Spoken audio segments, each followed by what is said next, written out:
கூட பிறந்தவங்களே உங்களை வாழக்கூடாதுன்னு சாபம் விடுறாங்க தெரியுமா? 7 ஆவிகள் உங்களை கடுமையாக தாக்கும்.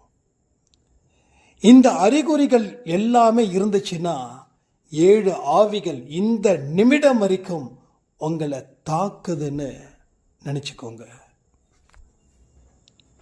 இதை மட்டும் செஞ்சீங்கன்னா உங்கள் வீட்டில் செல்வம் பெருகும், உங்கள் வீட்டில் தானியங்கள் முழுமையாக இருக்கும், வெற்றிக்கு பஞ்சமே இருக்காது,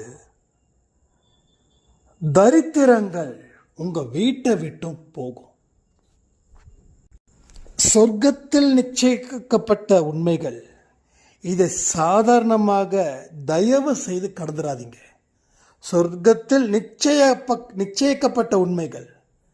இந்த பதிவில் ஏன் மூலமா சாய்ப்பா என்னுடைய குரலில் உங்களுக்கு மிக பெரிய ஒரு அறிக்கை கொடுத்துருக்கார். அந்த அறிக்கைக்கு ஏற்ற பதில் கமெண்ட் மூலமா நான் எதிர்பார்க்கிறேன். நடந்ததை நினைச்சா நடக்க போவது 200 மடங்கு துன்பங்கள் மட்டுமே. 200 மடங்கு துன்பம். நல்லா புரிஞ்சுக்கோங்க.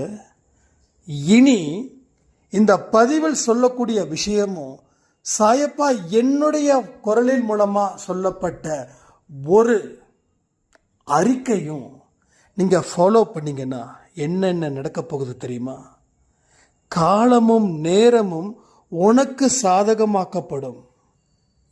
காலமும் நேரமும் உனக்கு சாதகமாக்கப்படும். சாயப்பாவுடைய பெயரை பெருமைப்படுத்தணும்.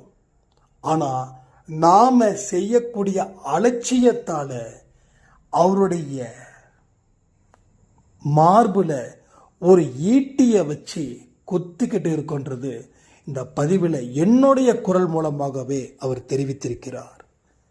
இது சாதாரணமாக எடுத்துக்கிறதும் இல்லை விளையாட்டாக எடுத்துக்கிறதும் இல்லை, இது ஒரு அற்புதமான பதிவு. இந்த பதிவின் மூலமாக என்னோட கண்கள் கலங்குச்சு. இனி நல்ல வாழ்க்கையை வாழப்போன்னு சொல்கிறதும் உங்கள் கையில் தான் இருக்குது. உங்கள் கர்மா நல்லா இடம் கொடுக்குது நல்லதை செய்யணும் அப்படின்னு. ஆனால் புரிஞ்சுக்கோங்க,